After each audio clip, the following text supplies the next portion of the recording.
محمد واصف صاحب نے ایک سوال کیا ہے کہ صحابہ کو جو دوسرے لوگوں پر افضلیت حاصل ہے اس کی وجہ کیا ہے؟ جواب یہ کہ ایک وجہ تو ظاہر ہے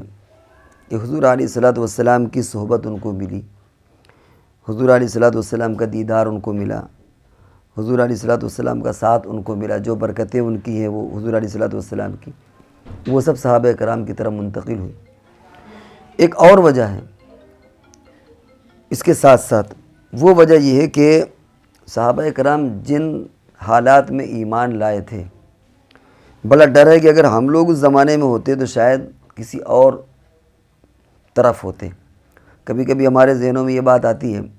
کہ اگر ہم بھی صحابہ کے حضور کے زمانے میں پیدا ہوئے ہوتے تو صحابیت کا درجہ مل جاتا، بہت اچھا ہوتا، لیکن یہ سوچ حماقت ہے، اس لیے کہ وہ زمانہ اتنا زیادہ مشکلات کا تھا کہ زیادہ توقع یہی ہے کہ اگر ہم لوگ اس زمانے میں ہوتے تو شاید دوسرے خیمے میں ہوتے، اس خیمے میں نہ ہوتے۔ دیکھیے ہم لوگ جو مسلمان ہیں ماشاءاللہ، تو ایک تو مسلمان گھر میں پیدا ہو گئے، اس کے علاوہ ہم نے اسلام کی ایک تاریخ ہمارے سامنے 1400 سالہ تاریخ ہے، اور حضور علیہ الصلوۃ والسلام کی پوری سیرت ہمارے سامنے ہے، صحابہ کرام کی پوری سیرت کہ اس طریقے سے حضور نے فتوحات حاصل کی، اس طریقے سے معجزات آپ نے دکھایا، صحابہ کرام کی یہ فضیلتیں ہیں، اور ایک پورا اسلام کا ایک عظیم الشان اسلام کی ایک تاریخ ہمارے سامنے۔ تو ہمارے دل میں خوشی بھی ہوتی ہے اور اعتماد بھی کہ اسلام برحق ہے، اسی لیے اس کی اتنی برکتیں دنیا میں رہی ہیں اور اس کا ایک اپنا وہ رہا ہے دنیا کے اندر۔ لیکن اس زمانے میں تو تھوڑی سی تعداد تھی، اور صورتحال یہ تھی کہ مدینے سے باہر قضاء حاجت کے لیے جانے میں بھی ڈر لگتا تھا کہ کہیں کوئی مار نہ دے، کہیں کوئی ہمیں قتل نہ کر دے۔ مکہ کے اندر تھوڑے سے لوگ تھے، ان کو مکے سے باہر جاتے ہوئے بھی ڈر لگتا تھا کہ ہم کو قتل نہ کر دے۔ تو یہ جو اسلام کی پوری تاریخ اتنی ہے جو ہمارے لیے بھروسے کا ایک ذریعہ بنتا ہے، جو ہمارے لیے ایک دلیل کا ذریعہ بنتا ہے، صحابہ کرام کے زمانے میں یہ سب چیزیں نہیں تھیں، صرف حضور علیہ الصلوۃ والسلام کی ذات اقدس تھی، آپ کی تعلیمات تھیں، آپ کی سیرت تھی، اس کی، اور اس پر انہوں نے اعتماد کر کے اپنے آپ کو جھونک دیا، اپنی زندگی کو داؤں میں لگایا، اپنے آپ کو جھونک دیا کہ بس ہم مریں یا جئیں ان پر ہمیں ایمان لانا ہے۔ لیکن ہمارے سامنے ان تمام چیزوں کے ساتھ ساتھ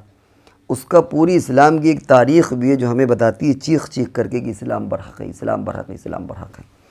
تو اس لیے صحابہ کرام کا جو ایمان تھا وہ بعد والوں کے مقابلے میں بہت زیادہ طاقتور اس لیے ہو جاتا ہے کہ انہوں نے حضور علیہ الصلوۃ والسلام کو جانا، پہچانا، آپ کی سیرت دیکھی،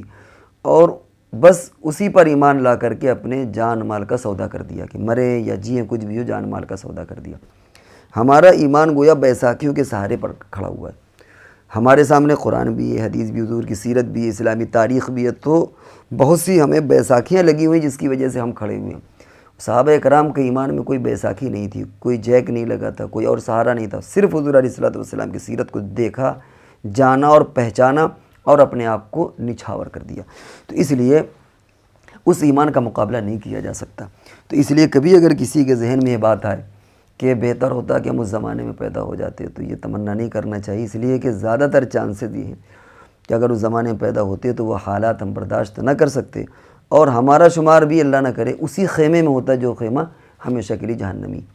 آج تو یہ کہ اگر ہم تھوڑے سے نافرمان بھی ہیں تو چلو بھائی کم سے کم ایمان تو ہے، ایمان سلامت ہے، لیکن اس زمانے میں اگر ذرا سا ادھر ادھر، دو ہی راستے تھے، یا ادھر یا ادھر، بیچ میں کوئی اس طرح کا وہ نہیں تھا،